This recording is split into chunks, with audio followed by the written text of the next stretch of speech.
The war did not begin with a declaration, it began with movement. Across the fractured continent, under skies bruised by smoke and ash, armies shifted like shadows at dawn. Borders that once meant something were now only lines burned into maps no one trusted anymore. Cities slept uneasily, their lights dimmed not by law but by fear. In this world, survival had become a discipline, and war was no longer a season, it was the climate itself.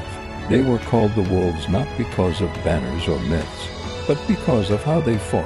Silent when patience was needed, relentless when the moment came. They did not charge blindly into fire. They circled, they watched. They waited, and when they struck as one. No one knew where the wolves truly came from. Some said they were remnants of shattered armies, veterans who refused to surrender when their nations collapsed. Others whispered they were born from famine and exile, forged by years of retreat and betrayal. What was certain was this: wherever the wolves appeared, the balance of war shifted. The age of limited conflict had ended. This was total war, where factories were as vital as fortresses, where supply routes mattered more than speeches, and where civilians felt the weight of every decision made by unseen commanders. The wolves understood this better than anyone. They did not just fight armies, they fought systems. Their leader was known simply as the Gray Commander. No one knew his real name, and no one dared ask. His face was lined with the quiet damage of decades spent watching friends fall and cities burn. He spoke little, but when he did, men listened not out of fear, but because his words carried the weight of survival. He had learned long ago that victory was not about heroism, it was about endurance.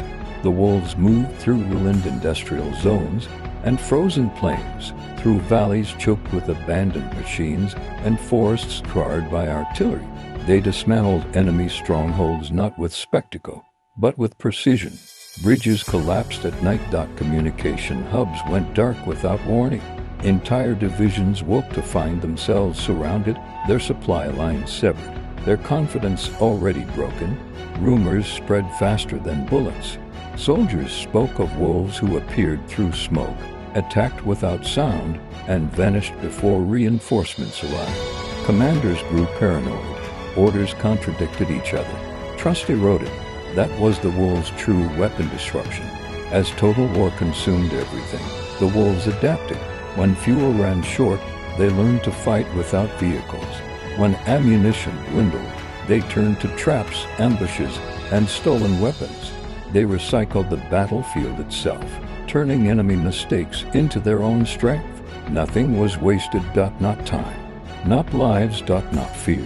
The greatest confrontation came in the Iron Corridor, a vast stretch of land where the last major industrial centers still functioned.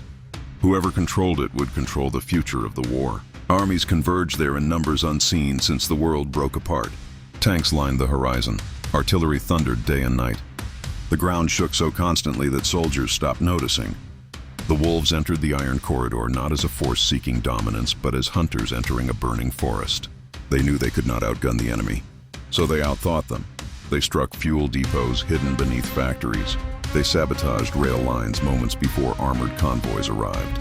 They fed false intelligence into enemy networks, turning massive formations against each other. Chaos bloomed where order was expected. The enemy's strength became a liability. Days blurred into weeks. Smoke turned the sun into a dull red coin hanging over the battlefield.